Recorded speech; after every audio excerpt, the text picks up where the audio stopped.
Manchester United produced an abject display to crash out of the FA Cup at the semi-final stage after being soundly beaten by Chelsea 3-1.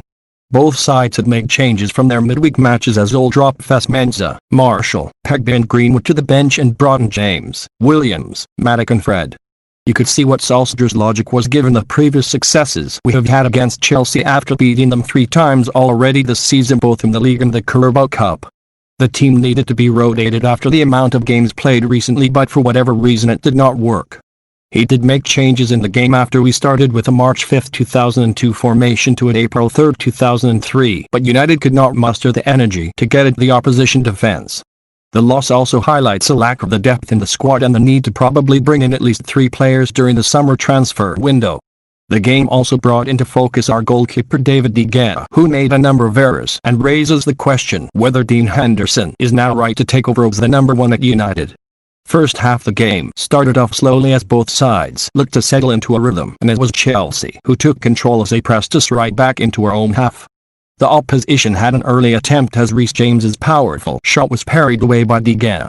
Chelsea had a couple of more chances at United's goal through Alonso and Zouma.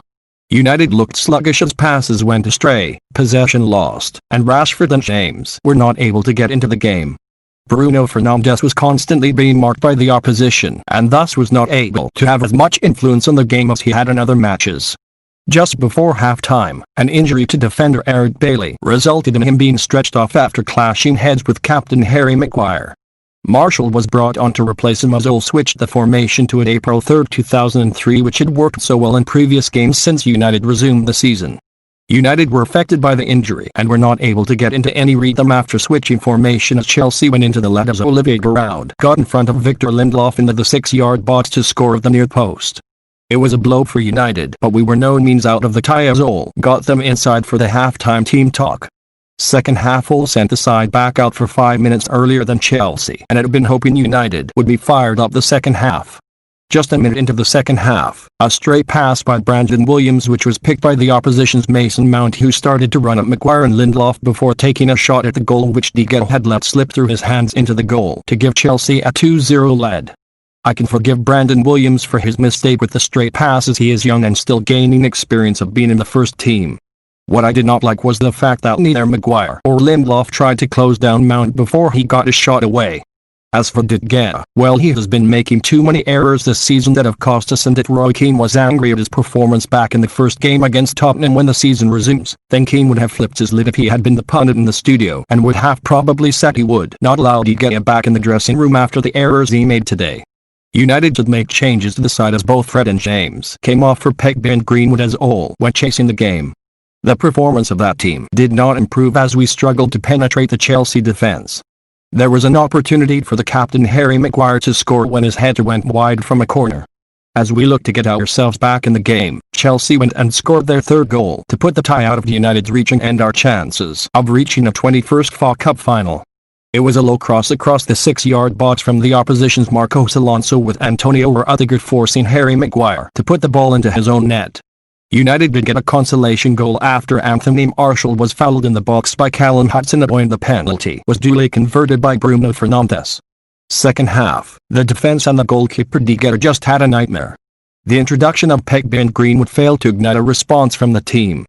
Rashford and Martial were not getting hardly any service and so could not really test the opposition's goalkeeper.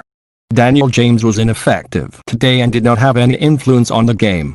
Overall conclusion: we had gone into the semi-final with so much optimism given the long unbeaten run we had been on since the defeat in the league to Burnley back in January. Though I had expected Ole to make changes to give players rest as he thought about getting United back into the top 4 in the league, I did not expect such an awful performance from the team. It almost seems the amount of games we have played recently has caught up with us, as before this game, the previous 2 we had started slowly but found our way into the game, but today it was not to be. You could argue that Chelsea had extra 48 hours of preparation time as United had only just played on Thursday night against Crystal Palace in the league and most of the starting team played the full 90. But this had all come down to an error-strewn displayed from David De Gea. The goalkeeper that had won United's Player of Season 3 times in a row and had points throughout the years produced outstanding saves to not only keep United in the game but secure the win as well. To see this performance from De Gea is very alarming, and you would not think it would have been possible even a couple of years ago. The errors he made today saw his fellow teammates' confidence in him rapidly deteriorate. This led to nervousness in the defense as they looked panicked every time the opposition attacked us. However, this season De Gea has made a number of unforced errors that have gifted the opposition's goals, and a decision will need to be made by all in the summer whether to give him another chance. Dean Henderson, who is currently on loan at Sheffield United, is knocking on the door to become the number one and has clearly stated he wants that position when he comes back to United. De Gea, who has reigned between the sticks for so long that maybe he needs a rest and that Sergio Romero should be in goal for the last 2 games of the season. It was a day to forget for all and the players. We'll need to bounce back to straight away on Wednesday against West Ham. With Leicester being beaten by Tottenham today, it has opened the opportunity for